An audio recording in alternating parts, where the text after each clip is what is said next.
అందుకనే సొలొమోను అన్ oldest man, ఒక రకంగా చెప్పాలంటే బైబిల్ రాసినటువంటి వాళ్ళల్లో ఒక ఈవెన్ మేబీ మోషే అంతకాలం ఆయన బ్రతికాడో లేదు మనకు తెలీదు.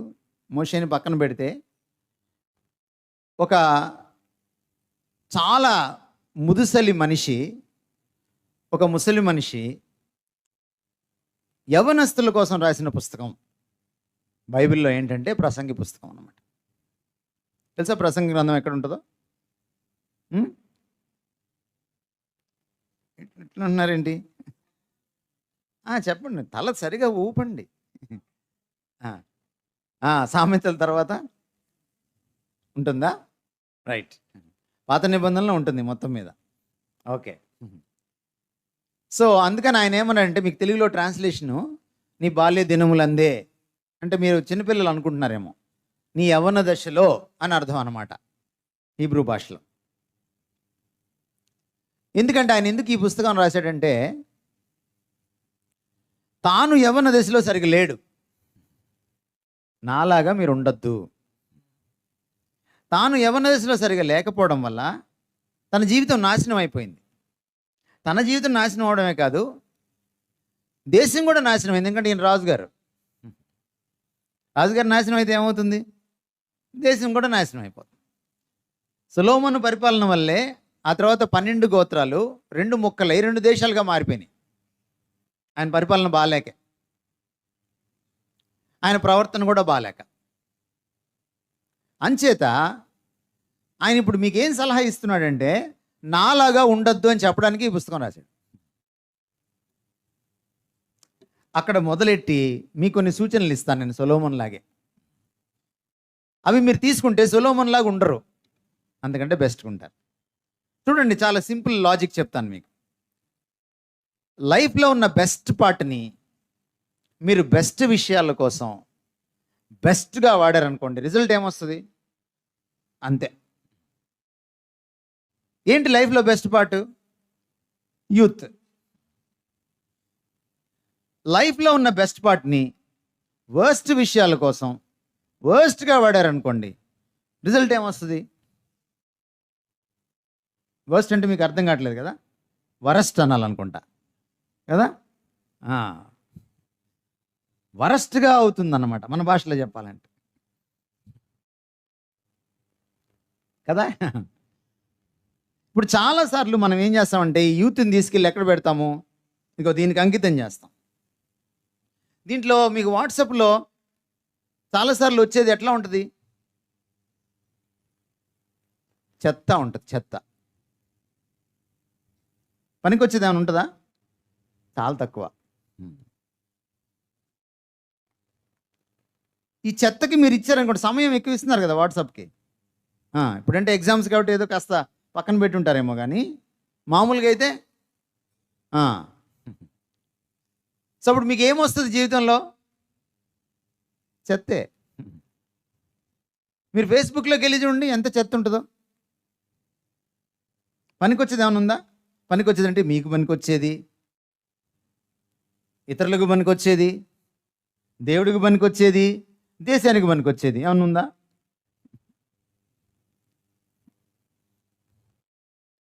అందువల్ల సొలొమోను సూచనలు ఇస్తున్నాడు అన్నమాట. సో మీకు నేను ఇచ్చే మొదటి సూచన ఏంటంటే, గూగుల్ గాడ్. ఏంటది? Google God. గూగుల్ గాడ్ అంటే మీ భాషలో మాట్లాడుతున్నా. ఇదేంటి ఇందాక దాకా అన్న ఒకలా మాట్లాడాడు, మళ్ళీ ఇప్పుడు అంటే ఈ యువత కదా, అదనమాట. యూత్ భాషలో మాట్లాడుతున్నాను, రైట్. గూగుల్ గాడ్ అంటే మీకు ఏమర్థమైంది? పెద్దోళ్ళకి అర్థం కాదులే, మీకేం అర్థమైంది? తెలుగులో ట్రాన్స్లేట్ చేయండి దాన్ని. దేవుణ్ణి వెతకండి. ఇది మీకు నేను ఇచ్చే మొదటి సలహా. అర్థమైందా? ఆయన ఏమన్నాడు?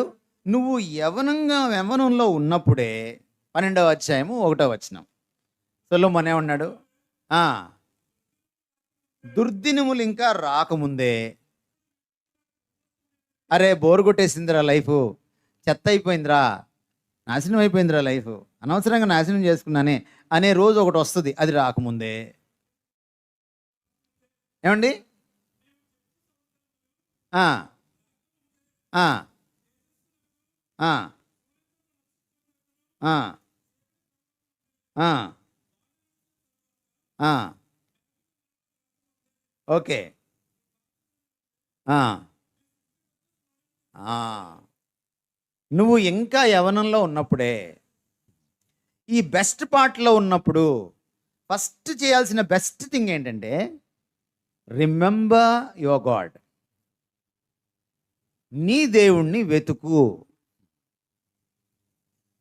Google God. ఒక చిన్న ప్రశ్న ఈ మధ్యాహ్నం, దేవుడు ఎవరికి దొరుకుతాడు? ఎవరైతే వెతుకుతారో వాళ్ళకి దొరుకుతాడు. ఒకసారి తీస్తారా మీ బైబిల్స్? ఇర్మియా గ్రంథం 29:12-13 వచ్చిన.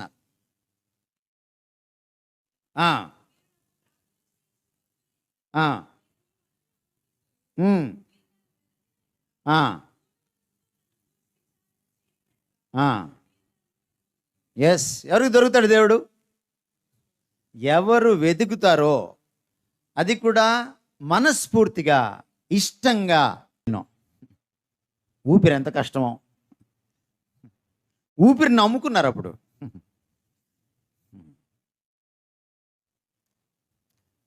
కరోనాలో ఏంటి ప్రాబ్లము? ఊపిరి ఆడమే ప్రాబ్లము. ఊపిరి ఆపేస్తే ఏమైపోతుంది? అంతా అయిపోతుంది. ఎప్పుడైనా నీ ఊపిరి కోసం నువ్వు దేవుడికి కృతజ్ఞత చెప్పావా? ఆ ఊపిరి కూడా ఆయన ఇవ్వాలి. పరీక్షల రిజల్ట్ ఒకటే కాదు, ఉద్యోగం ఒకటే కాదు, మంచి అబ్బాయి మంచి అమ్మాయిని తీసుకురావడమే కాదు, పెళ్ళికి ఊపిరి పీల్చుకోవాలన్నా ఆయన కావాలి. అందుకనే ఆయన నీకు బాల్య దినములందే కావాలి, యవన దశలోనే కావాలి. దేవుడు అర్థం కాకపోతే బ్రతుకు అర్థం కాదు, భవిష్యత్ అర్థం కాదు. జికే చెస్టర్టన్ అని ఒక గొప్ప ఇంగ్లీష్ మేధావి ఉండేవాడు. ఆయన ఏదైనా స్టేట్మెంట్ చేశాడంటే చాలా అద్భుతంగా ఉండేది. ఆయన దేవుడి గురించి ఒక అద్భుతమైన మాట చెప్పాడు ఓ రోజున. సూర్యుడిని ఎవడు చూడలేడు ప్రత్యక్షంగా. ఎప్పుడైనా సూర్యుడిని ఇలా చూస్తా కూర్చున్నావా? ఉదయాన్నే లేచి ముఖంలోకి ముఖం పెట్టి, కళ్ళల్లోకి కళ్ళు పెట్టి? కష్టం, కళ్ళు పోతాయి కదా. సూర్యుడిని ఎవడో చూడలేడు ప్రత్యక్షంగా, కానీ అది లేకుండా దేన్ని చూడలేమన్నాడు. కానీ అది లేకుండా దేన్ని చూడలేం. దేవుడు కూడా అలాంటిడే. దేవుడిని ఎవరూ చూడలేరు ప్రత్యక్షంగా, కానీ ఆయన లేకుండా దేన్ని సరిగా అర్థం చేసుకోలేము. అందుకే దేవుడు కావాలి. వాక్యంలో ఏముందంటే దేవుడే జ్ఞానానికి మూలం. మీరు ఈరోజు చదువుతున్నారు కానీ జ్ఞానం రావట్లే మీకు. తెలుగు స్పెల్లింగ్ తప్పు లేకుండా రాయగలరా? మీరు రాయగలరా? నాకు అనుమానమే. సంస్కృతం తీసుకున్న వాళ్ళు ఎంతమంది ఇక్కడ? సంస్కృతం తీసుకున్న వాళ్ళు చేతులు ఎత్తండి. ఎత్తండి, మా చేయి ఎత్తండి. ఓకే, సంస్కృతంలో నీ ప్రొఫైల్ చెప్పగలవా?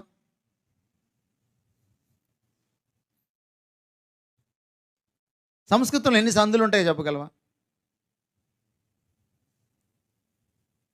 సంస్కృత సందులకి తెలుగు సందులకి తేడా తెలుసా? సంస్కృతంలో యేసుప్రభు గురించి ఒక పేరా రాయగలవా? సంస్కృతంలో నీకు ఎన్ని మార్కులు వస్తాయి? అదే చైతన్య అంటే.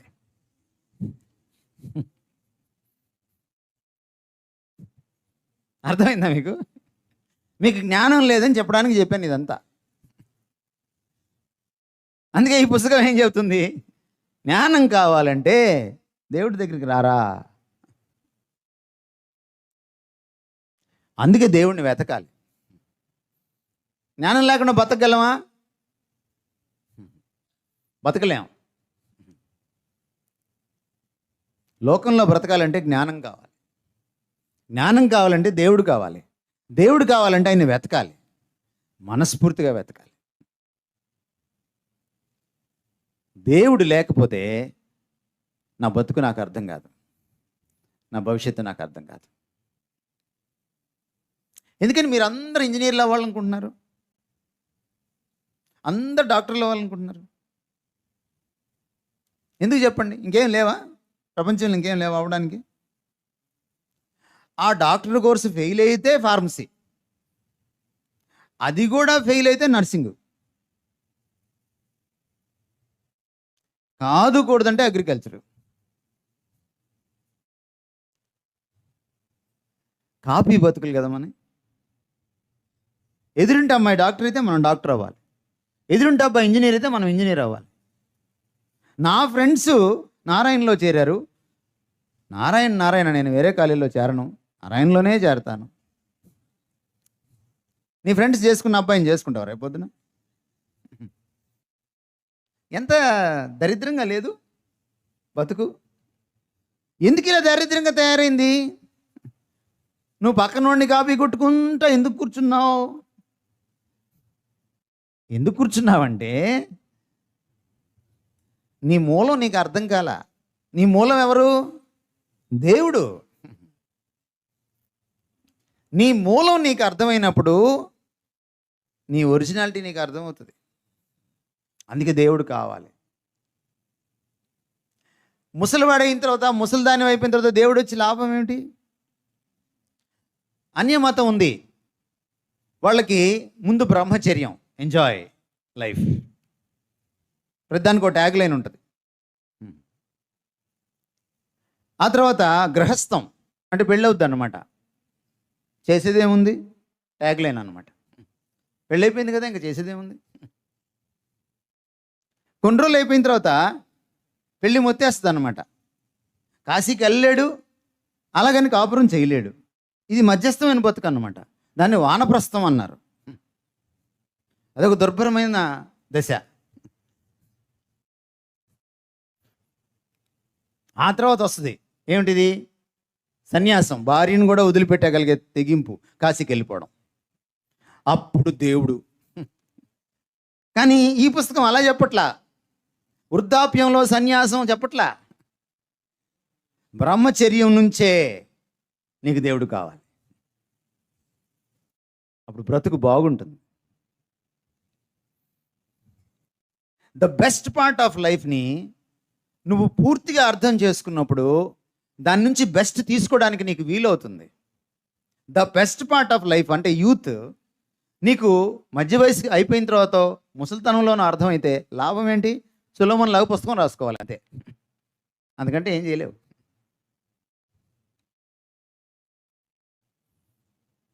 ఎందుకు దేవుడు కావాలి అర్థమైందా? కపాలానికి అంది ఉండాలి ఈ పాటికి మీకు. కాబట్టి మీరేం చేయాలి? ఫస్ట్ ప్రయారిటీ ఎవరంటే మీకు ఇక్కడ కూర్చున్న వాళ్ళు ఇంకా ఎవరైనా మారుమనసు పొందకపోతే మీరు ఫస్ట్ తెలుసుకోవాల్సింది ఏంటంటే, దేవుడు మీకు దొరకాలంటే ముందు మీరు యేసుప్రభుని పట్టుకోవాలి. యేసుప్రభుని పట్టుకోవడం అంటే నీ పాపాలు ఒప్పుకొని కాస్త 4 కన్నీళ్ళు గార్చి ఆ తర్వాత బాప్తిసం తీసుకోవడం కాదు. యేసుప్రభుకి అంటే దేవుడికి నీ జీవితాన్ని తీసుకెళ్ళి ఆయన చేతిలో పెట్టాలి. ఎందుకంటే నీకు రచయిత ఆయనే. నీ తల్లి గర్భంలో ఆయన నిన్ను రూపించాడు. నిన్ను రూపించకముందే నీ గురించి ప్రణాళిక గీశాడు. నీ భవిష్యత్తును ఎటైనా మార్చగలడు. ఆ భవిష్యత్తులో నువ్వు గెలవడానికి కావలసిన సామర్థ్యాల్ని నీలో ఉంచాడు. కాబట్టి ఆయన చేతుల్లో పెట్టడం. విశ్వాసం అంటే commitment, committing our selves to Christ. యేసుక్రీస్తుకి పూర్తిగా నన్ను నేను ఇచ్చివేసుకోవడమే విశ్వాసం. అప్పుడు ఆయన నిన్ను పరిపాలించడం మొదలెడతాడు. అప్పుడు ఆయన నువ్వు తెలుసుకోవడం మొదలెడతావు. అప్పుడు ఆయనకి నువ్వు పగ్గాలిస్తావు. నీ రథాన్ని, నీ జీవన రథసారథి అవుతాడు ఆయన. He will be your life's driver. ఎటు వెళ్ళాలో, ఎప్పుడు వెళ్ళాలో, ఎలా వెళ్ళాలో, ఎక్కడ బ్రేక్ కొట్టాలో, ఎక్కడ ఎక్సలేటర్ తొక్కాలో ఆయనకు తెలుసు. నీకు తెలియదు. నువ్వు డ్రైవింగ్ సీట్లో కూర్చుంటే యాక్సిడెంట్లు అవుతాయి. అందుకే దేవుడు కావాలి. నెంబర్ 2, రెండో సూచన, గేజ్ యువర్ సెల్ఫ్. నిన్ను నువ్వు తెలుసుకో. మొదట నీ దేవుణ్ణి వెతుకు, 2 నిన్ను నువ్వు తెలుసుకో. ఇది చాలా ఇంపార్టెంట్. సోక్రటీస్ ఒకసారి అన్నాడు, ఓ మనిషి నిన్ను నువ్వు తెలుసుకో. ఇది చాలా ఇంపార్టెంట్. పౌలు రోమాపత్రిక 12వ అధ్యాయం 3వ వచనంలో ఏమన్నాడంటే, ఒకడు తన్ను తాను ఎంతగా హెచ్చించుకోవాలో అంతే హెచ్చించుకోవాలి అన్నాడు. మన భాషలో చెప్పాలంటే ఎక్స్ట్రాలు చేయకూడదు అన్నాడు. ఏది ఎక్స్ట్రా నీకు ఎట్లా తెలుస్తుంది? అసలుదేంటో తెలియాలి కదా. ప్రతివాడు దేవుడు తనకిచ్చిన సామర్థ్యము కొలది హెచ్చించుకోవాలన్నాడు. అంటే నిన్ను నువ్వు తెలుసుకోవాలి. బైబిల్ చాలా అద్భుతమైన విషయాలు మీ గురించి చెప్తుంది. హూ ఆర్ యూ అని అడిగితే బైబిల్ ఏం చెప్తుంది? మీరేం చెప్తారు? సపోజ్ మీరు ఇక్కడ నుంచి బైర్షబా నుంచి బయటకు వెళ్తున్నారు అనుకోండి, TV9 వాడు వచ్చాడు అనుకోండి, మీ ముందు ఒక కెమెరా దోసి మీ ముఖం దగ్గర ఒక మైక్ పెట్టి, ఎవరు నువ్వు అంటే ఫస్ట్ ఆన్సర్ ఏంటి?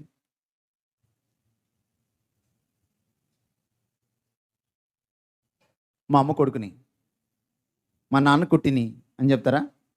ఏం చెప్తారు?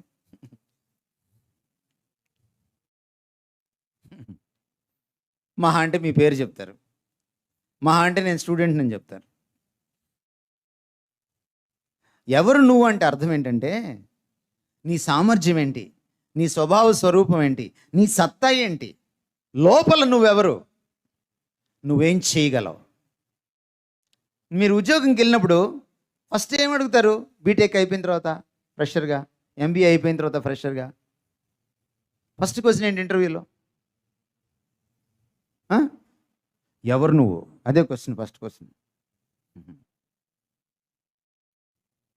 మీ ఫేస్బుక్, వాట్సాప్ మీకు ఏం చెప్తుందంటే పక్కింటోడు ఎవరో చెప్తుంది, మీరెవరో చెప్పదు. మీరు గూగుల్లో కొట్టండి హూ యామ్ ఐ అని, వస్తుందేమో ఆన్సర్. గూగుల్ తల్లి కూడా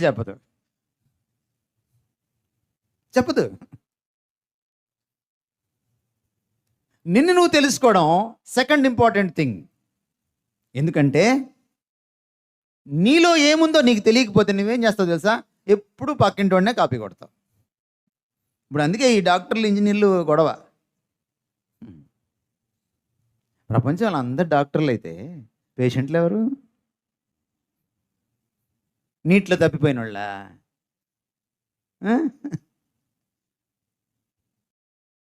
కాపీ కొట్టకూడదు ఎప్పుడు. మీరు చూడండి, వేరే దేశాలకు వెళ్ళాలి, ఎందుకు ముందుకెళ్తున్నారు తెలుసా? వాళ్ళందరూ డాక్టర్లు, ఇంజనీర్లు ఎవరు? ఎవరికి ఏం కావాలో అది అవుతారు. వాళ్ళ దగ్గర అందరూ ఉంటారు. అందుకనే డాక్టర్లు, ఇంజనీర్లు చంద్రమండలంలోకి వెళ్ళలేరు, అంగారకుడి మీదకి వెళ్ళలేరు.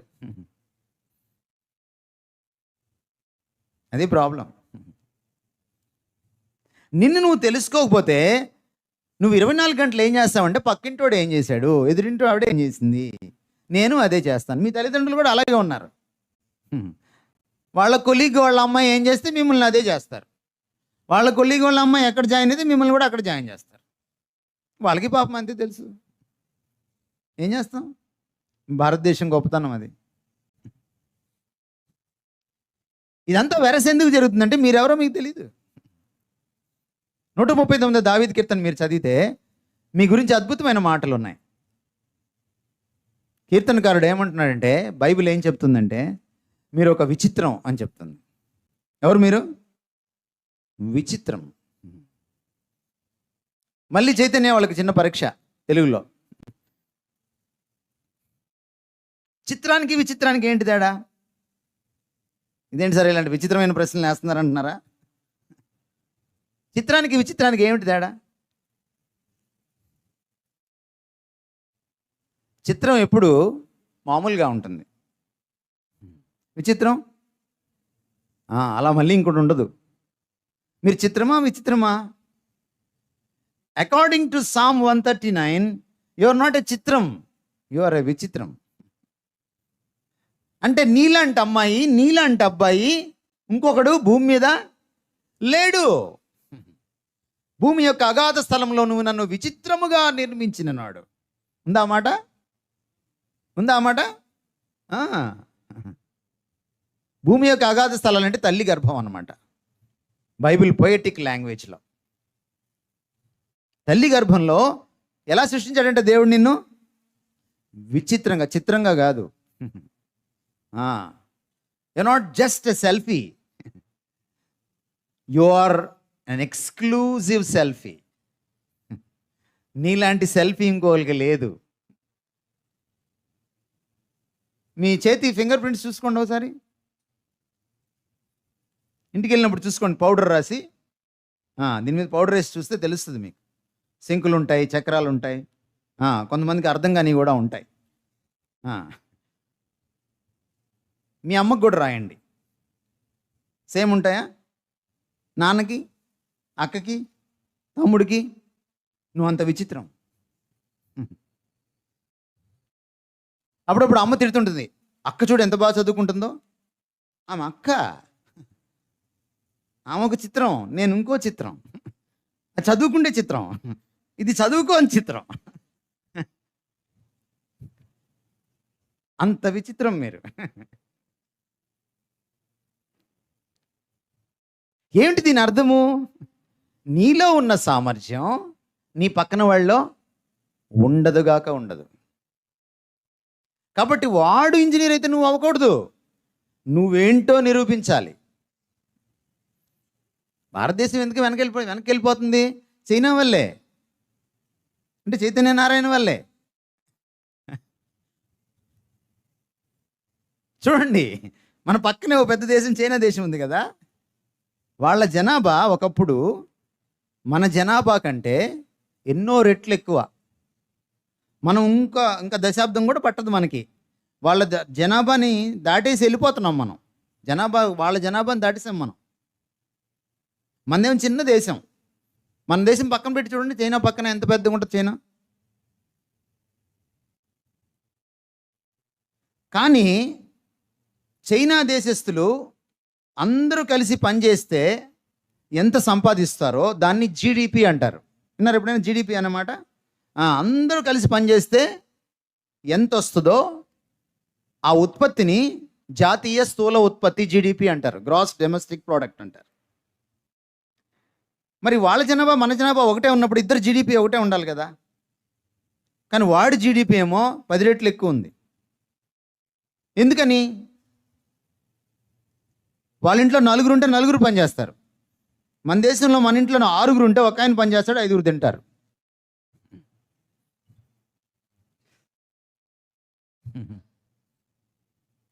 మన సామర్థ్యం మనకు తెలియదు. మన యువత అంతా ఏం చేస్తుంటారు తెలుసా? ఆ యూట్యూబ్లో కామెంట్లు పెట్టడము, ఇదే పని. దీనివల్ల ఏమొస్తుంది? యూట్యూబ్లో కామెంట్లు పెడితే ఏమొస్తుంది? ఆ యూట్యూబ్ వాడు ఉంటాడే, పెట్టుంటాడే, వాడికి డబ్బులు వస్తాయి, నీకు రావు. మనందరం పిఎంసే, పిచ్చిమాలోకలం. ఎందుకు పిచ్చిమాలోకం అయ్యామంటే మన యొక్క సామర్థ్యము మనకి తెలియదు. మన సామర్థ్యం తెలుసుకోవాలంటే ఒకటే చిట్కా, నీ దేవుణ్ణి నువ్వు తెలుసుకున్నప్పుడు నిన్ను నువ్వు తెలుసుకుంటావు. ఇది one of the greatest blessings when you know God. నీ సృష్టికర్తను ఎప్పుడైతే నువ్వు తెలుసుకుంటావో, అది కూడా యవ్వన దశలో తెలుసుకుంటావో, నీ గొప్పతనం ఏంటో నీకు అర్థమవుతుంది. దావీదుకి ఎందుకు అర్థమైంది ఆయన గొప్పతనము? 139 దావీదు కీర్తనలు అంత అద్భుతంగా ఎలా అర్థమైంది? ఈ మాటలు అనకముందు, తానెంత గొప్పవాడో చెప్పకముందు, ముందటి వచనాలకు మీరు వెళ్ళి చూస్తే దేవుడు ఎంత గొప్పవాడో చెప్తాడు ఆయన. దాదాపుగా 12వ వచనం దాకా దేవుడి గురించే మాట్లాడతాడు. 13వ వచనం నుంచి తన గురించి మాట్లాడతాడు. నీకు దేవుడు ఎవరో తెలియకుండా, ఆయన ఔన్నత్యం గొప్పతనం ఏంటో తెలియకుండా, నీ గురించి నీకు తెలియదు. నువ్వెంత గొప్పవాడివి, గొప్పతనం అంటే నీకోసం దేవుడు దిగొచ్చి ప్రాణం పెట్టాడు, అంత గొప్పదాన్ని, అంత గొప్పవాడివి. దూతలు పాపం చేశారు, మనకంటే సీనియర్లు, వాళ్ళు సూపర్ సీనియర్లు పాపంలో. వాళ్ళు పాపం చేయగానే తన్ని తగిలేశాడు వాళ్ళని దేవుడు.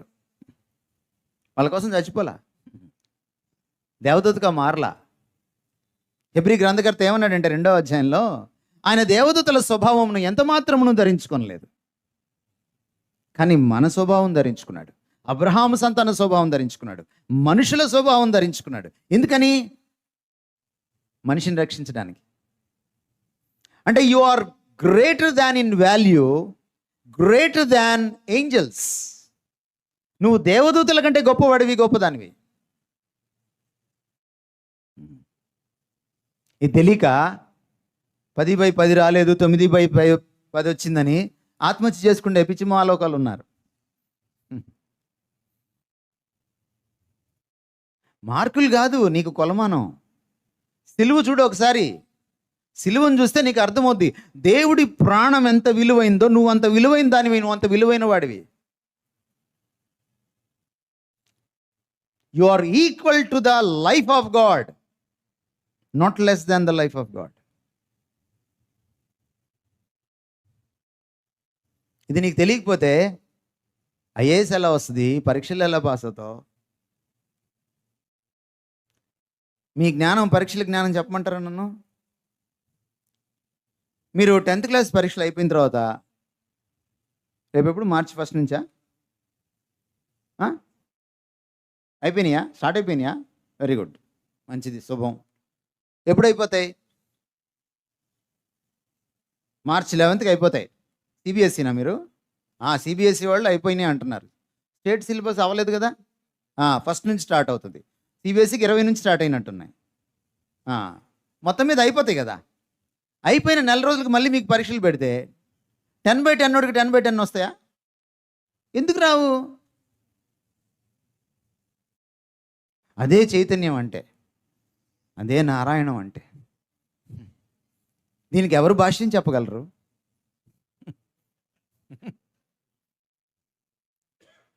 అది మన జ్ఞానం. బట్టి చదువులు, దానికి లక్షలు లక్షలు ఫీజులు. మీకు విషయం తెలుసా? ఈ చైతన్య నారాయణ భాష్యాల్లో పనిచేసే టీచర్లు గవర్నమెంట్లో ఉద్యోగం రాని వాళ్ళు వచ్చి అక్కడ ఉంటారు. అక్కడ పరీక్షలు రాస్తే పాస్ అయిన వాళ్ళు ఉంటారే, వాళ్ళు వస్తారన్నమాట ఇక్కడికి మీకు చదువులు చెప్పడానికి. అందుకే మీ చదువులు ఎలా ఏడిసినాయి. వాళ్ళకి స్పెల్లింగ్ రాదు. నాకు ఒక స్కూల్ ఉండేది. ఆ స్కూల్లో ఒక టీచరు మా స్టూడెంట్ అనమాట, నా ఓల్డ్ స్టూడెంట్. వాళ్ళ పిల్లలు మా స్కూల్లో చదువుతున్నారు. అమ్మాయి ఒక రోజున రెడ్డింగ్ తోటి 4 అక్షరాలు రాసుకొని ఒక స్లిప్ నా దగ్గర తీసుకొచ్చింది. కంప్లైంట్ అనమాట. సార్ మీ స్కూల్ గురించి కంప్లైంట్ ఇవ్వాలని వచ్చాను సార్ అని. ఏంటమ్మా? మా పిల్లలకి స్పెల్లింగ్లు రావట్లేదు సార్, ఇంగ్లీష్ రావట్లేదు సార్ అని రాసుకొచ్చింది అనమాట. అమ్మాయిని కుర్చీ వేసి కూర్చోబెట్టాను అనమాట. కూర్చో, పర్లేదు సార్ అనింది. నా స్టూడెంట్ కదా పాపం. కూర్చోబెట్టాను. కూర్చున్న తర్వాత స్లిప్ మళ్ళీ ఆవిడకి ఇచ్చాను. వాళ్ళకి సరేలే నీకు వచ్చా అని అడిగాను.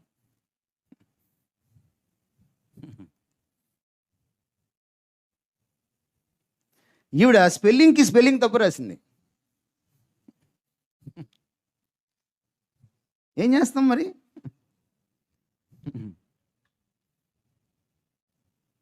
విద్య అంటే ఏమిటో తెలుసా? నీలో ఉన్న ఆ సామర్థ్యాన్ని బయటికి తీసేదే విద్య, నీ చేత రుబ్బించేది కాదు.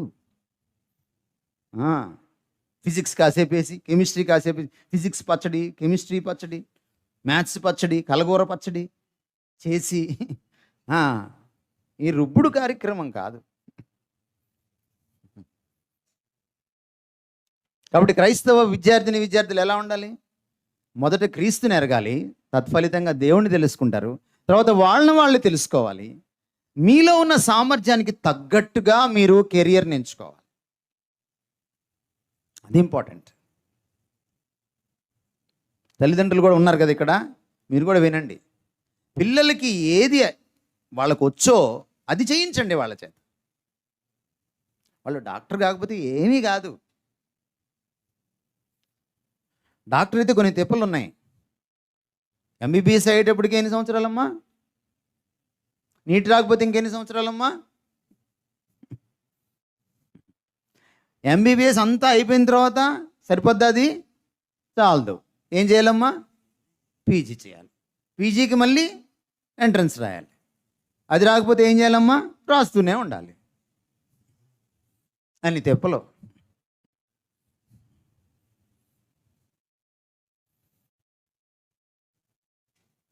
సో మీరు ఇంత ఇక్కడ పీజీ చేసిన తర్వాత అమెరికాకి వెళ్తే పనికొస్తారా? మీ మెడిసిన్ పనికిరాదు, మళ్ళీ రాయాలి. అది. సో రెండవ సలహా ఏంటి మీకు? మిమ్మల్ని మీరు, ఈ పుస్తకం కరెక్ట్గా చెప్తుంది మీ గురించి. మీరు తప్పు చేసినా చెప్తుంది, మీరు రైట్ చేసినా చెప్తుంది, మీ ప్లస్లు చెప్తుంది, మీ మైనస్లు కూడా చెప్తుంది. మూడవ సలహా, గాడ్ యువర్ మైండ్. యవ్వన దశలో ఇంకొక చాలా పెద్ద ప్రమాదకరమైన విషయం ఏంటంటే మీ మనసే. ఆ మనసుతోటి చాలా చిక్కులు. ఒక వాట్సాప్ చాలు మీ మనసుని నాశనం చేయడానికి. ఒక ఫేస్బుక్ వాల్ మీద ఉన్నటువంటి ఒక విషయం చాలు మీ మనసును నాశనం చేయడానికి. మీ సెల్ ఫోన్కి వచ్చే ఒక SMS చాలు మీ మనసును నాశనం చేయడానికి.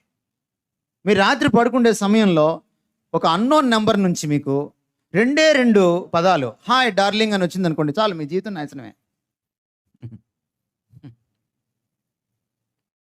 చాలు. కాబట్టి మీరు దేన్ని గాడ్ చేసుకోవాలి? గాడ్ అంటే ఏంటి? కాచుకోవడం. మనసును కాచుకోవాలి.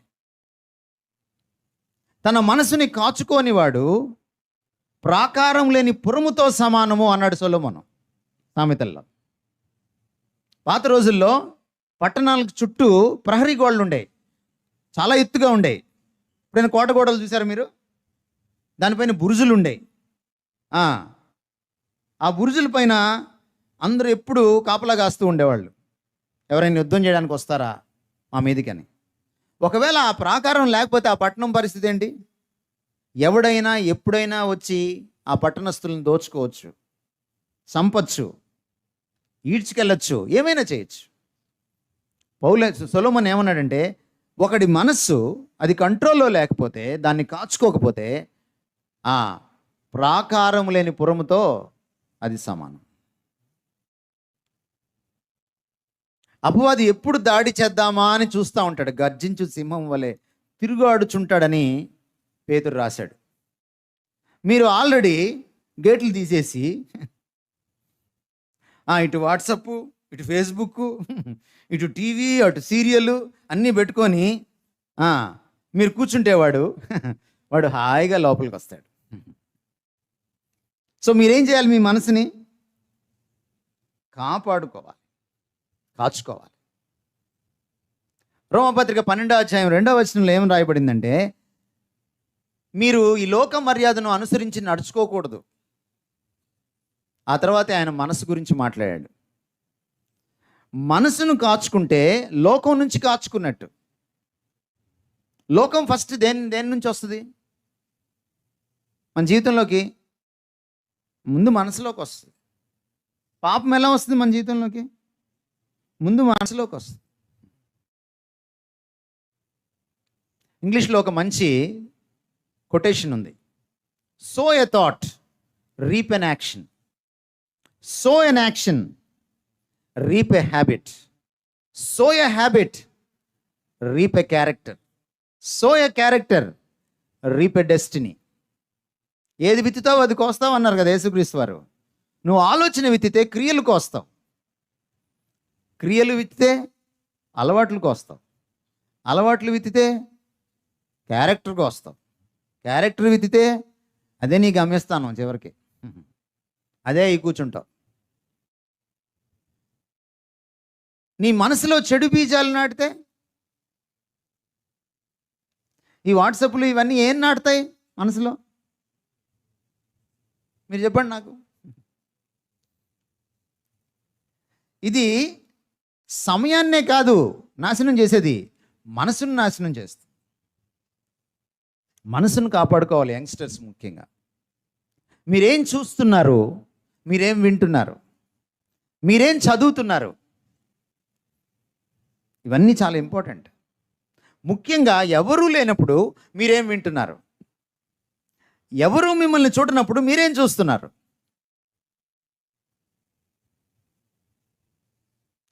మీరు ఈ వయసులో ఉన్నప్పుడు అమ్మ సెల్ ఫోన్ తీసుకుంటే లాక్కున్నారనుకోండి, ఏదో తేడా ఉందని అర్థం. ఏదో తేడా అక్కడే స్టార్ట్ అయింది మీకు పతనం. మనసును గాడ్ చేసుకోకముందు సెల్ ఫోన్ను కూడా గాడ్ చేసుకోవాలి. కొంతమందిని బ్లాక్ చేయాలి, కొన్నిటిని బ్లాక్ చేయాలి. కొంతమందిని బ్లాక్ చేయడం రాలేదనుకోండి, అసలు వాట్సాపే బ్లాక్ చేయాలి. కొంతమందికి అది రాదు.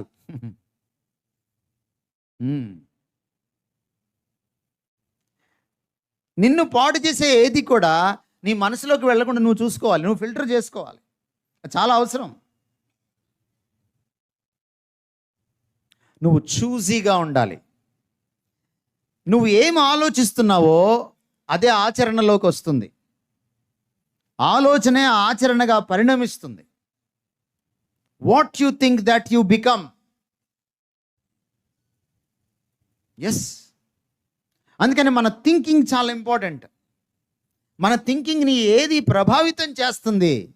నువ్వు యూట్యూబ్లో ఏం చూస్తున్నావు, నువ్వు టీవీలో ఏం చూస్తున్నావు, నువ్వు ఫేస్బుక్లో ఏం చూస్తున్నావు, లేకపోతే నువ్వు వాట్సాప్లో ఏం చూస్తున్నావు, సోషల్ మీడియాలో నుంచి నీ యొక్క మనసులోకి ఏం వెళ్తోంది, నీ ఫ్రెండ్స్ దగ్గర కూర్చున్నప్పుడు ఏం మాట్లాడుకుంటున్నావు, ఏం కామెంట్లు చేసుకుంటున్నావు, ఇవన్నీ కూడా నీ క్యారెక్టర్ని షేప్ చేస్తాయి.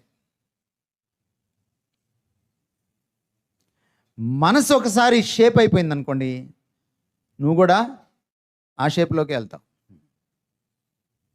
పౌలు రోమాపత్రిక 12వ అధ్యాయం 2వ వచనం రాసేటప్పుడు మీరు ఈ లోకను మర్యాదను అనుసరించి నడుచుకొనవద్దు అని రాసినప్పుడు గ్రీక్లో దాని అర్థం ఏంటంటే, ఈ లోకము మిమ్మల్ని, మీ మనసుల్ని తన మూసలోకి లాక్కోనివ్వద్దు అని అర్థం గ్రీక్లో. మీరు అప్పుడప్పుడు పండగలకి రోడ్డు మీద వెళ్తుంటే దేవుళ్ళ బొమ్మలు అచ్చులు పెట్టేసి ఉంటాయి అక్కడ. చూసారా మీరు ఎప్పుడైనా? దేవుళ్ళ బొమ్మలు ఉంటాయి రోడ్డు మీద, ఊరి బయట. చూసారా ఎప్పుడైనా? కాకినాడలో ఉన్నాయా అట్లా? మన దేశంలోనే ఉన్నారు మీరు. అట్లయితే మీరు చూడండి వాళ్ళు ఎలా బొమ్మలు చేస్తారు. మట్టి ముద్ద కలిపి ఆ మూసలో పోస్తే ఆ మూసలో ఏ బొమ్మ ఉందో అదే వస్తుంది బయటికి. అచ్చులు అన్నమాట, వాటిని అచ్చులు అంటారు. ఇప్పుడు మీ మనసుని లోకం మూసలోకి మార్చే అచ్చు ఏంటో తెలుసా? మీ వాట్సాపే, మీ ఫేస్బుక్కే, మీ సోషల్ మీడియా అకౌంట్సే. ఇన్స్టాగ్రామ్ ద్వారా ఇన్స్టెంట్గా నువ్వు చెడిపోగలవు. అదే ఇన్స్టాగ్రామ్ అంటే. ఈ ఏజ్లో దాన్ని కంట్రోల్ చేసేంత సీన్ నీకు ఉండదు, అదే నిన్ను కంట్రోల్ చేస్తుంది. చూడండి, చార్మినార్ రోడ్డు ఎలా అడ్వర్టైజ్మెంట్ ఇస్తాడు. చార్మినార్ సిగరెట్, దమ్ము దమ్ముకు సంతృప్తి అంటాడు. ఒక దమ్ముకు సంతృప్తి వచ్చేస్తే రెండో దమ్ము ఎందుకు? రెండో దమ్ము రాదు, అక్కర్లా. రెండో దమ్ము తాగుతున్నావు అంటే మొదటి దమ్ములో సంతృప్తి లేకే కదా. అడ్వర్టైజ్మెంట్ కరెక్ట్గా ఎలా ఉండాలి? దమ్ము దమ్ముకు అసంతృప్తి అని ఉండాలి. కొన్ని రోజులు తాగిన తర్వాత ఎంత అసంతృప్తి అంటే తాగకుండా ఉండలేవు. దాన్నే ఎడిక్షన్ అన్నారు. సిగరెట్ ఒకటే కాదు, మందు ఒకటే కాదు ఎడిక్షను. వాట్సాప్ కూడా ఎడిక్షనే, టీవీ కూడా ఎడిక్షనే, ఫ్రెండ్షిప్ కూడా ఎడిక్షనే.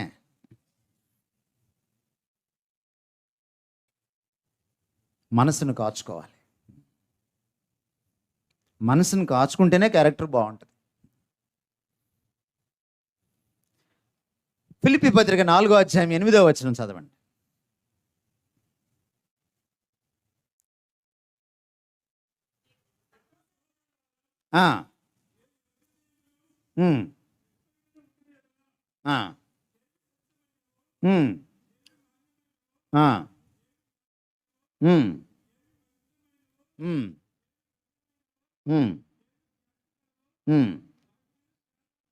6 విషయాలు చెప్పాడు కదా.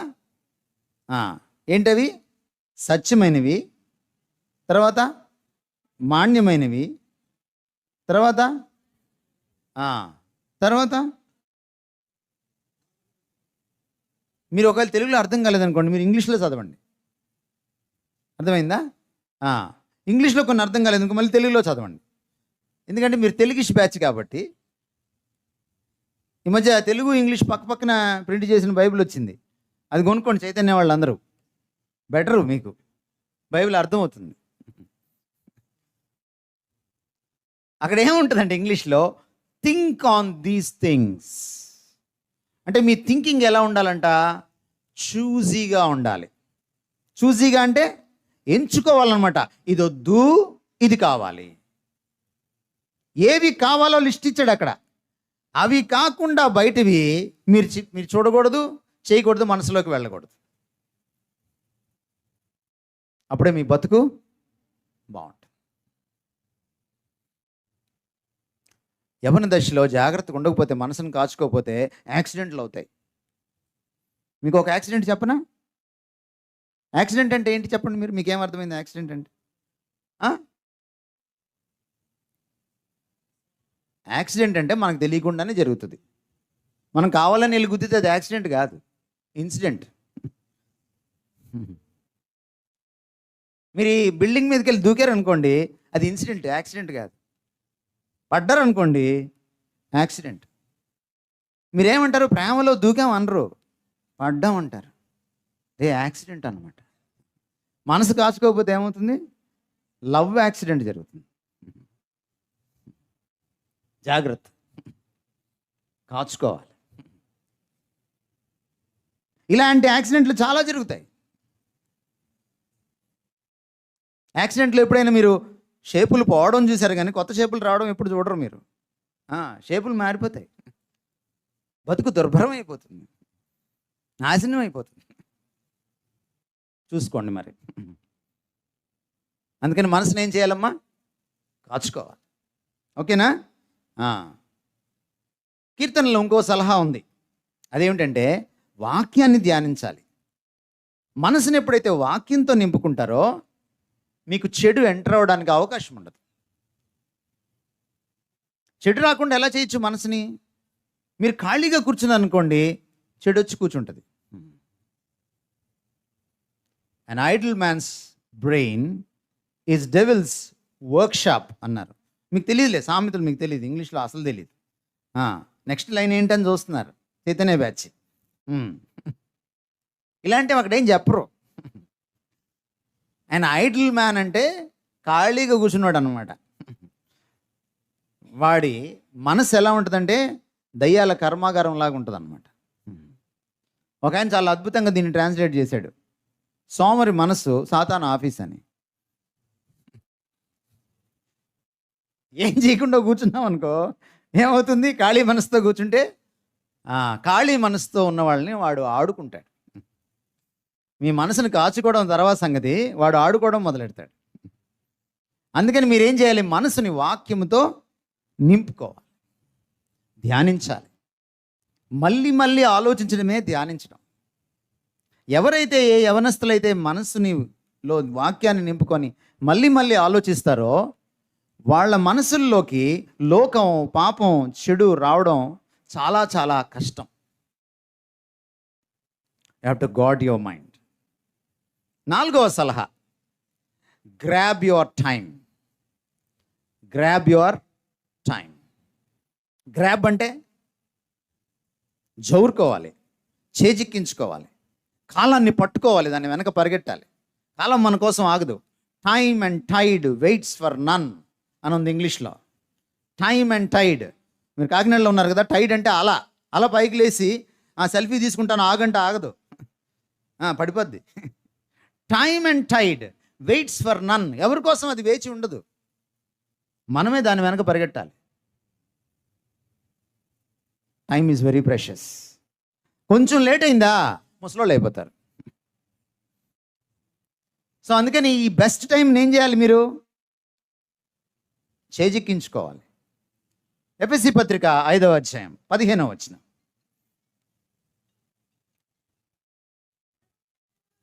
ఆ, ఆ, ఆ, ఆ, ఆ, ఆ. ఏం చేయాలండి మీరు సమయాన్ని? స్క్వీజ్ టైం, పట్టుకోవాలి దాన్ని. అది వెళ్ళిపోతూ ఉంటుంది, దాని వెనుక మనం పరిగెట్టాలి. సమయం చాలా అమూల్యమైంది. భారతీయ యువతరం వేస్ట్ చేసినంత సమయం ప్రపంచంలో ఎవడూ వేస్ట్ చేయడు. అందుకే చైనా అట్లుంది, మనం ఎట్లున్నాం. అది కారణం. వేస్ట్ చేయడంలో ఫస్ట్ మనం. ప్రపంచంలో అత్యంత ఎక్కువ యువకులు ఎక్కడున్నారో తెలుసా? భారతదేశంలో 50% మనమే. ఏం చేస్తుంటారో తెలుసా? ఏం చేయరు. ఏం చేద్దామా అని ఆలోచిస్తుంటారు. అది భారతీయ యువత. మహా కదిలించామనుకోండి, రెండు విషయాలు మాట్లాడతారు. అయితే రాజకీయాలు, లేదా సినిమాలు. రెండు పనికి మాలినయే.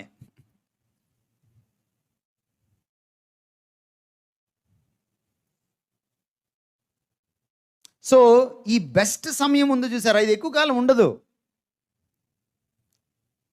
నువ్వు 20కి వచ్చేటప్పటికే ఆల్మోస్ట్ నీకు యవ్వనం అయిపోయినట్టే. ఇంకో 4 ఏళ్ళు పోతే పెళ్ళి అవుతుంది. పెళ్ళయింది అనుకో, ఇంకేంది 6 నెలల్లో నీకు యవ్వనం పోయినట్టే. నీకు తెలిసిపోద్ది, అబ్బా అయిపోయిందిరా ఇంక జీవితం అనుకుంటా.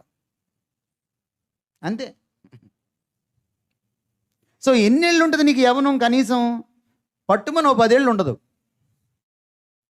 ఈ 10 ఏళ్లలో నువ్వు ఏదైనా సాధించాలంటే ఈ 10 ఏళ్ళలోనే. అందుకనే ఎఫెసీ పత్రికలో ఏమంటున్నాడు పౌలు? జ్ఞానము కావాలి నీకు. సమయాన్ని ఎలా వాడాలో నువ్వు తెలుసుకోవాలంటే నీకు జ్ఞానం కావాలి. ఎక్కడి నుంచి వస్తుంది? కింద దేవుని చిత్తం గురించి మాట్లాడతాడు, దేవుడి దగ్గర నుంచి వస్తుంది అది. మళ్ళీ పాయింట్ నెంబర్ 1, గూగుల్ గాడ్. జ్ఞానం కావాలా? Google God. గూగుల్ తల్లిని కొడితే జ్ఞానం దొరకదు. ఇది చాలా ప్రాముఖ్యమైన విషయం. Time is very very precious. Time last is equal to youth last. Time పోయిందా? యూత్ పోయింది. ఇంకా చెప్పాలంటే లైఫే పోయింది. లైఫ్లో బెస్ట్ ఏంటి? యూత్. యూత్ పోతే ఇంకా లైఫ్ గుండెకాయ పోయినట్టే. అందుకని మీకు ఒక చిట్కా ఏం చెప్తున్నానంటే ఈరోజు మధ్యాహ్నం నేను, బెస్ట్ టైంని దేనికోసం వాడాలి? బెస్ట్ థింగ్స్కి వాడాలి. అందుకనే మీకు చెప్పింది, ఏవి రమ్యమైనవో, ఏవి ఖ్యాతి కలిగినవో, మాన్యమైనవో, సత్యమైనవో, బెస్ట్ థింగ్స్ అన్నమాట. బెస్ట్ థింగ్స్ని చూసి పెట్టుకొని వాటికి మాత్రమే మీరు టైం ఇచ్చారంటే ఇంకా చూసుకోండి భవిష్యత్తులో మీరు ఎలా ఉంటారు. అద్భుతంగా ఉంటుంది మీ జీవితం. ఇదిగో, దేవుని చిత్తంలోంచి జ్ఞానం వస్తుంది. దేవుని చిత్తం ఈ పుస్తకంలో ఉంటుంది. ఇది లైఫ్స్ గైడ్. మీ తెలుగు గైడ్, ఫిజిక్స్ గైడ్ కాదు, జీవితానికే గైడ్. ఎంతమంది చదువుతారు ఈ పుస్తకాన్ని రోజు? చేతులు ఎత్తారా? చదువుదాం అనుకుంటున్న వాళ్ళు చేతులు ఎత్తండి. పోనీ చదివేవాళ్ళు వద్దులే. అందుకే ఇలా ఉంది మన జ్ఞానం. ఇది దేవుడిని మాత్రమే నాకు పరిచయం చేయదు, నన్ను నాకు పరిచయం చేస్తుంది. ఎలా బ్రతకాలో నేర్పిస్తుంది. కాలాన్ని ఎలా సద్వినియోగం చేసుకోవాలో నేర్పిస్తుంది. Time is very important. మీరు అనుకోవచ్చు, ఒక్క సెకండే కదా. ఒక్క సెకండ్ కూడా ఒక జీవితం అంత విలువైంది. ఒక్క సెకండ్ విలువ తెలియాలంటే ఒక ఆయన ఏమన్నాడంటే, ఒక్క సెకండ్లో యాక్సిడెంట్ మిస్ అవుద్ది, వాడిని అడగని చెప్తారన్నాడు. ఒక సెకండ్లో యాక్సిడెంట్ మిస్ అవుద్ది చూడు, వాడిని అడగని చెప్తారన్నాడు. ఇది ఇట్లా వెళ్తాడు, లారీ ఇట్లా వెళ్ళిపోద్ది. ఇది ఇట్లా వెళ్తాడు, కారు ఇట్లా వెళ్ళిపోద్ది. ఒక సెకండే. ఒక్క నిమిషమే కదా మీరు అనుకోవచ్చు. ఒక్క నిమిషం విలువ తెలియాలంటే, ఒక్క నిమిషం లేటుగా ఎంసెట్ ఎగ్జామ్కి రాయడానికి వెళ్ళిన అమ్మాయిని మీరు అడగండి, ఒక్క నిమిషం ఎంత విలువైందో చెప్పుద్దాం.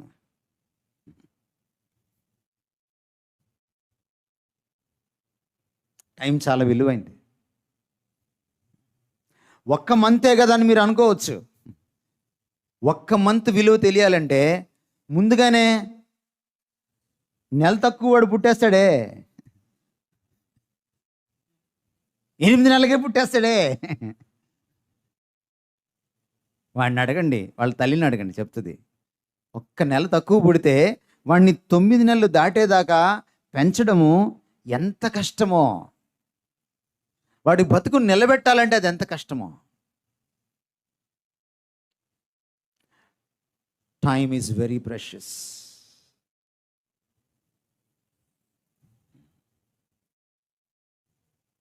మీ టైం కూడా, యూత్ టైం ఇంకా ప్రెషియస్. అప్పుడప్పుడు నేను వెళ్తుంటే నేను మినిస్ట్రీకి వెళ్తూ ఉంటే ఈ హైవే మీద బర్త్డే చేసుకుంటూ ఉంటారు అర్ధరాత్రి 12 గంటలకి. ఒక డివైడర్ మీద కేక్ పెట్టి, క్యాండిల్స్ పెట్టి వెలిగించి ఏం చేస్తారు? వెలిగించిన తర్వాత ఊదేస్తారు కదా. వెలిగించడం దేనికి? ఊదడం దేనికి?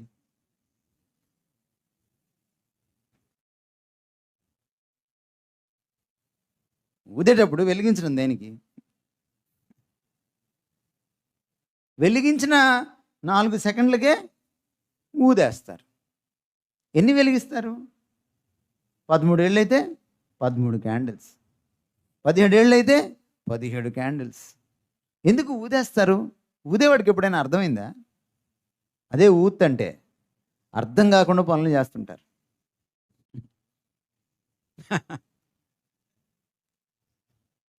17 ఏళ్ళకు బర్త్డే చేసుకుంటున్నాం అనుకో, 17 క్యాండిల్స్ వెలిగించి ఊదేసామంటే అర్థం ఏంటంటే 17 ఏళ్ళు ఆరిపోయినాయి అని అర్థం.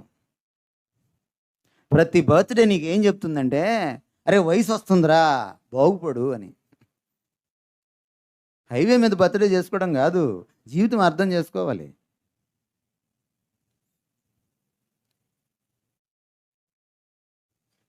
సరే, ముగించుకుందాం. లాస్ట్ జీ,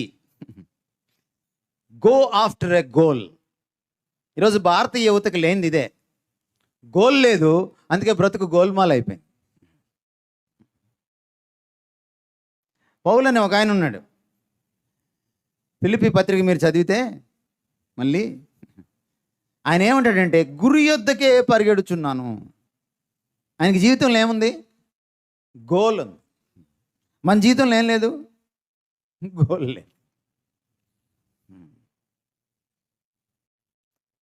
ఎందుకు మీరు అందరు డాక్టర్లు అవ్వాలనుకుంటున్నారు? పక్కింటోడు గోలే మీ గోలు. గోల్ అయింది. ప్రపంచంలో ఒక గోల ఉంది మనకి, మన తెలుగు రాష్ట్రాల్లో. పాపం వాళ్ళు బతకడానికి కాలేజీలు పెట్టుకొని, అదే చదువు రాని వాళ్ళందరూ కాలేజీ పెట్టుకొని మనకి చదువు చెప్తుంటే, మనల్ని మోసం చేస్తుంటే, వాడు డాక్టరు 1 1 1 2 2 2 2 అంటుంటే మనం దాని వెనక్కి వెళ్ళిపోయి ఈ గోలే చివరికి గోల్ అయి కూర్చుంది. ఎందుకంటే నీకు అసలు గోల్ తెలియదు కదా. యేసుప్రభు వారిని చూడండి, ఆయన 12 ఏళ్ళప్పుడు కదిలిచ్చింది వాళ్ళ అమ్మ. ఆయన తప్పిపోయాడు, 3 రోజులకు తెలుసుకున్నారు వాళ్ళు. పాత రోజుల్లో మనలాగా ఓల్వో బస్సులు, కార్లు, సైకిళ్ళు, ఆటోలు ఉండేవి కాదు.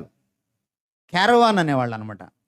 బండి వెనక బండి కట్టు అన్నట్టు వాళ్ళు బండ్లు కట్టుకొని ఒక 100 బండ్లో, ఒక 50 బండ్లో, ఒక 25 బండ్లో ఒక ఊరు నుంచి ఇంకో ఊరికి వెళ్ళేవాళ్ళు, దీపాలు పెట్టుకొని దగ్గర. ఎందుకంటే దారిలో దొంగల భయం.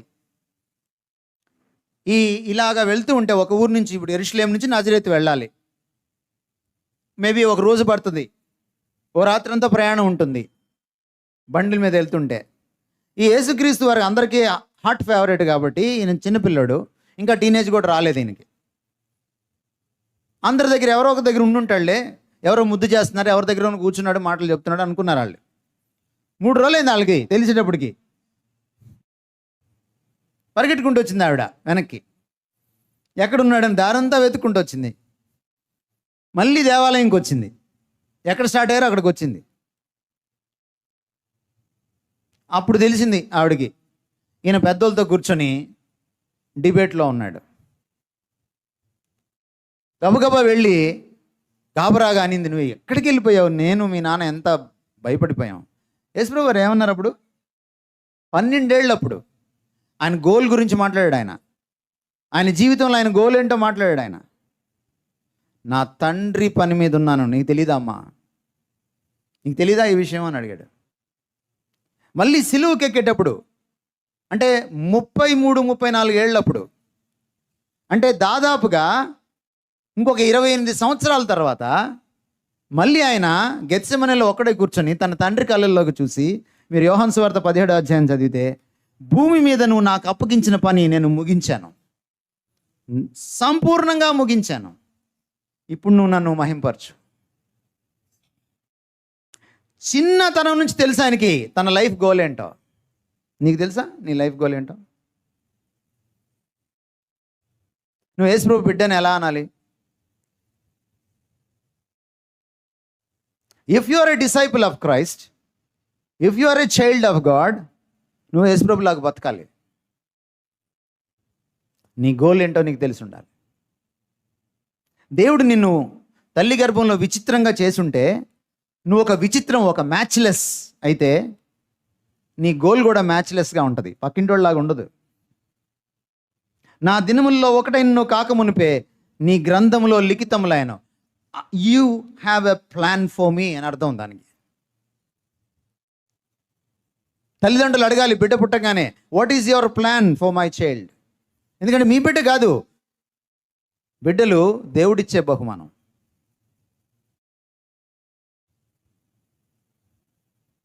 You need to ask.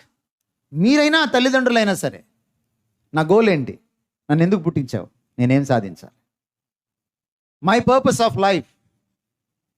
యేసు ప్రభు లాంటి, పౌలు లాంటి ఆ సెన్స్ ఆఫ్ పర్పస్, ఆ గోల్ వైపు పరిగెట్టేటువంటి ఆ బ్రతుకు చాలా క్వాలిటేటివ్గా ఉంటుంది. మీ గోల్ ఎప్పుడైతే మీకు అర్థమవుతుందో, మీరు పిచ్చి పనులు ఏం చేయరు, మీరు అదే చేస్తారు. ఒక కలెక్టర్ అవ్వాలి, ఒక ఎస్పీ అవ్వాలి, ఒక ఐఏఎస్ పాస్ అవ్వాలి అనే వాళ్ళు ఏం చేస్తారు ఒక రోజంతట్లో, 24 గంటల్లో? ఫేస్బుక్లో ఎక్కువసేపు ఉంటారా? వాట్సాప్లో ఎక్కువసేపు ఉంటారా? ఉండరు.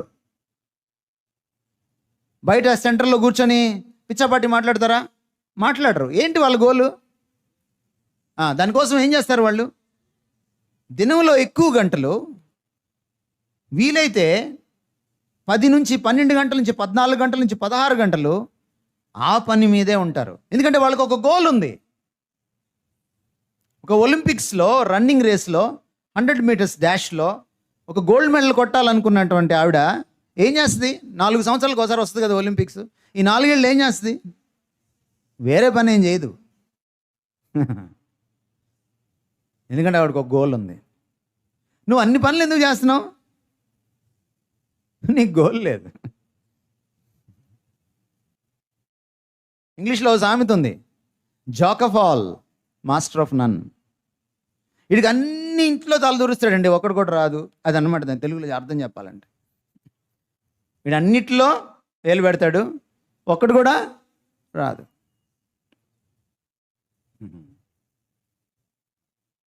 అలా ఉండకూడదు మనం.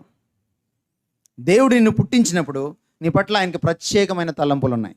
139 దావీదు కీర్తనలో దావీదు అంటాడు, నీకు ఉన్న తలంపులు ఎంత ప్రియమైనవి, వాటిని లెక్కిస్తాను అనుకుంటే నేను లెక్కించలేను. They are not only great in number, but they are also great in quality.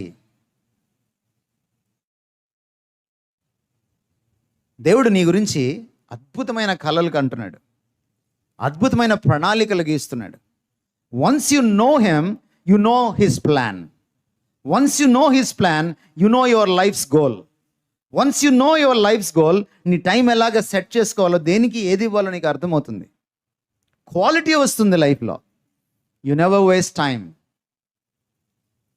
మీరు చదివే చదువులు ఉన్నాయే 10th క్లాసులు, ఇంటర్మీడియట్లో, దానికి అంతసేపు పైన ఒక లైటు, ఉదయం 8ంటికి వెళ్ళి మళ్ళీ రాత్రి 8 దాకా చదివి అలిసిపోయి మమ్మీ హార్లిక్స్ అని అనక్కర్లా ఇంటికి వచ్చి. అంత లేదు మీ సిలబస్కి అక్కడ. అది ఊరికే వారం రోజుల్లో చదివే సబ్జెక్టులు అయ్యి. ఎంఏ ఇంగ్లీష్ నేను ఎలా చదివాను తెలుసా? ఒక్కొక్క సబ్జెక్టుకి 5 రోజులు, 2 గంటలకు నాకు పరీక్ష, 2 గంటలకు మధ్యాహ్నం నాకు పరీక్ష.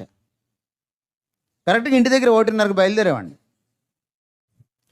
ఒకవేళ లేట్ అయినా 2:30 దాకా రానిస్తారు, అది నాకు తెలుసు. ఎందుకు లేట్కి వెళ్ళేవాడిని? ముందే వెళ్తే అందరూ ఆ బోర్డు వంక నా నెంబర్ ఎక్కడ అని చూసుకుంటూ ఉంటారు. అదే నేను 2ంటికి వెళ్ళాను అనుకోండి, ఎవడు ఉండడు బోర్డు దగ్గర, నేను ఒక్కడే ఉంటాను. స్మార్ట్ వర్క్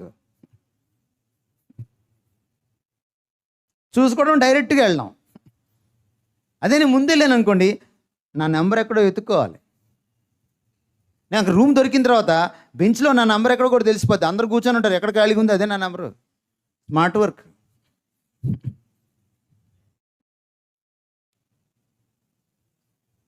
నువ్వు ఎప్పటి నుంచో చదివినా మళ్ళీ లాస్ట్లో చదివిందే గుర్తుంటుంది. ఎందుకు? దాని బదులు లాస్ట్లోనే చదువుకుంటే పోలా. అందుకే సబ్జెక్టుకి 5 రోజులు పెట్టుకున్నాను, చాలు కదా. మన చదువులకి అంతకంటే అవసరం లే.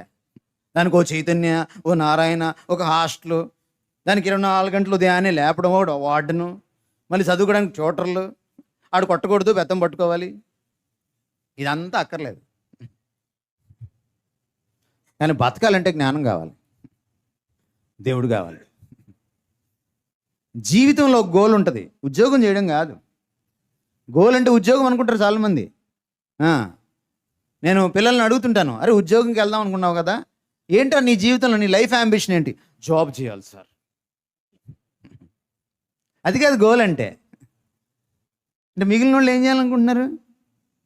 క్లాస్ రూమ్లో కూర్చున్న వాళ్ళు జాబ్ చేయాలని అనుకుంటున్నారు. కనీసం ఏ జాబ్ చేయాలో కూడా తెలియదు వీడికి. జాబ్ చేయడం ఒక గోలా? ఆ జాబ్ చేశాక అంటే ఏం చేస్తావు సార్? జాబ్ వచ్చిన తర్వాత పెళ్లి చేసుకుంటాను సార్, తర్వాత పిల్లల్ని కంటాను సార్, తర్వాత స్కూల్కి పంపిస్తాను సార్, తర్వాత కాలేజీకి పంపిస్తాను సార్, తర్వాత జాబ్, మళ్ళీ పెళ్ళి. గోల్ అంటే అది కాదన్నా. గోల్ అంటే అది కాదు. నువ్వు ప్రత్యేకంగా ఏం సాధించాలనుకుంటున్నావు భూమి మీద, అది గోల్. దేవుడి కోసం ఏం సాధిస్తావు, నీ కోసం ఏం సాధిస్తావు, దేశం కోసం, ఇతరుల కోసం ఏం సాధిస్తావు. నువ్వు సాధించేది నీకు బ్లెస్సింగ్, ఇతరులకు బ్లెస్సింగ్, దేవుడికి మహిమని ఇవ్వాలి, అది గోల్. ఆ గోల్ ఎప్పుడు తెలుస్తుంది మీకు? రాజైన అగ్రిప్ప ముందు నిలబడ్డాడు పౌలు. ఆయన గోల్ ఏంటో చెప్తున్నాడు. నేను గుర్రం మీద వెళ్తున్నాను, నేను పెట్టుకున్న గోల్ ఒకటి ఉంది. ఎక్కడ క్రైస్తవుడు కనపడిస్తే వాడిని రోడ్డు మీదకి ఎడవాలి, వాడిని అరెస్ట్ చేయాలి, వీలైతే చంపించాలి, ఇదే నా గోల్. అప్పుడు చూశాను యేసుప్రభుని ఒక వెలుగు రూపంలో, గుర్రం మీద నుంచి కింద పడ్డాను. అప్పుడు అడిగాను, నా గోల్ ఏంటి ప్రభువా? నేను ఏమి చెయ్యాలని నువ్వు కోరుతున్నావు? ఇప్పుడు దాకా నా గోల్ నాది, నువ్వు చెప్పు ఇప్పుడు నా గోల్ అని అడిగాను. అప్పుడు ఆయన చెప్పాడు, ఇది నీ గోలు, వెళ్ళు, అన్యులకి నా గురించి చెప్పు. రాజైన అగ్రిప్ప, ఆ గోల్కి ఈ రోజుకి కూడా నేను అవిధేయుడిని కాను. I have a goal. ఎలా తెలిసింది? దేవుణ్ణి చూశాడు కాబట్టి, దేవుణ్ణి కలుసుకున్నాడు కాబట్టి, దేవుడితో కనెక్ట్ అయ్యాడు కాబట్టి. జీవితంలో గోల్ ఉంటేనే గోల్మాల్ అవ్వకుండా ఉంటావు. గోల్ ఉండాలంటే దేవుడు కావాలి, గోల్ ఉండాలంటే గాడ్ ఉండాలి. నేను చెప్పింది మీకు అర్థమైంది అనుకుంటున్నాను నేను. ఎందుకంటే మీ భావాలు ఎలా ఉన్నాయంటే, నేను వస్తుంటే కాటన్ దొర విగ్రహం ఉంటుంది, అది చలికాలం, ఎండాకాలం, వానాకాలం, ఇప్పుడు ఫీలింగ్స్ మారవు అసలు, ఎందుకంటే అది విగ్రహం. మీరు కూడా అలాగే ఉన్నారు, ఎలా చూస్తున్నారు? ఫీలింగ్స్ మార్చండి కాస్త. అర్థమైందా? అర్థం కాలేదా?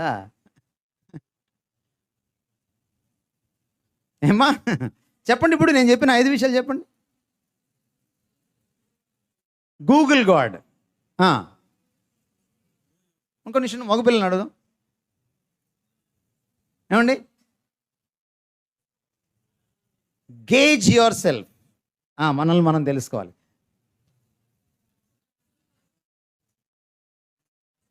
గాడ్ యువర్ మైండ్, మనసును కాచుకోవాలి.